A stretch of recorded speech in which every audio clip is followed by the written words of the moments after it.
l'heure de vérité française sur le Maroc.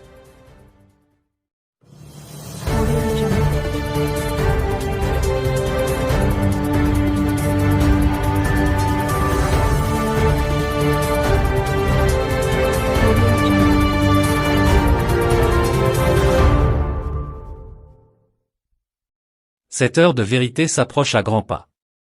Un de ces tests majeurs fut le vote au sein du Conseil de sécurité sur le Sahara marocain.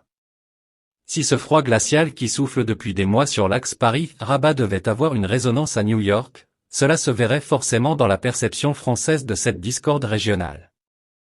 En fait, la question que tout le monde se pose et à laquelle peu de gens ont une réponse est la suivante: quels impacts les deux dernières visites françaises à Alger, celle du président Emmanuel Macron et celle de sa première ministre, Elisabeth Borne accompagnée de la moitié du gouvernement français, pourrait avoir sur la position française au sein des Nations Unies sur l'affaire du Sahara.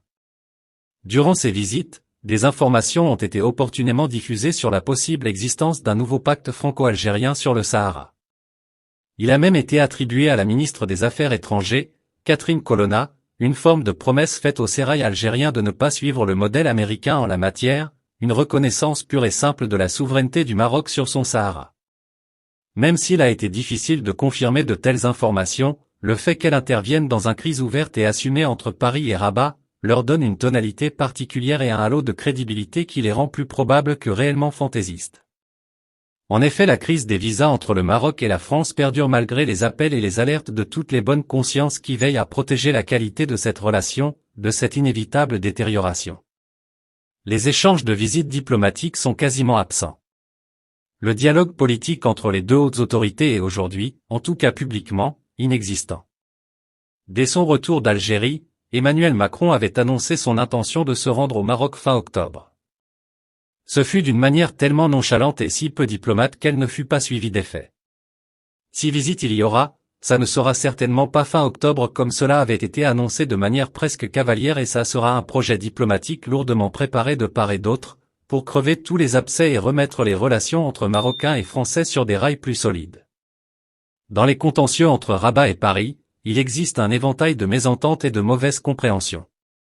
La crise des visas et la baisse du niveau du dialogue politique ne sont que les conséquences de cette divergence politique entre les deux pays. Le nœud non dit et non assumé par les deux partenaires et qui jette ce froid glacial, est à trouver dans la signature de l'accord tripartite entre le Royaume du Maroc, les États-Unis d'Amérique et Israël. Avec ses traductions diplomatiques, sécuritaires, militaires et économiques. S'il faut rajouter à cette nouvelle alliance la dynamique économique lancée par le Maroc sur les territoires africains, il y a de quoi nourrir toutes les dissensions et toutes les amertumes. Après la signature de cet accord tripartite dont une des conséquences majeures est la reconnaissance américaine de la souveraineté du Maroc sur son Sahara, la diplomatie marocaine commençait à se poser des questions. Pour quelles raisons ce qui a été possible pour Washington ne l'a pas été jusqu'au jour d'aujourd'hui pour Paris? Pourquoi des pays comme l'Espagne et l'Allemagne ont bougé leur position sur cette question alors la France cultive volontiers le clair-obscur?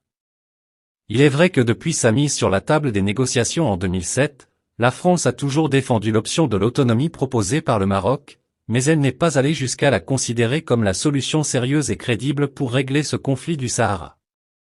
Ce qui en langue diplomatique équivaudrait à reconnaître, de facto, la souveraineté du Maroc sur ses provinces sahariennes.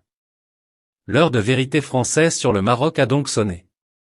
Sauf à penser l'inimaginable scénario d'une rupture longue et coûteuse entre les deux pays que tant de précieux liens, humains, économiques et historiques relient, il est fort à parier que la réelle politique entre deux inséparables alliés finira par triompher.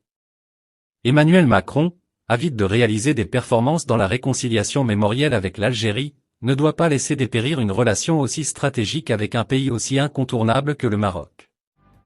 C'est en tout la nature des vœux et des interrogations qui dominent aussi bien à Paris qu'à Rabat.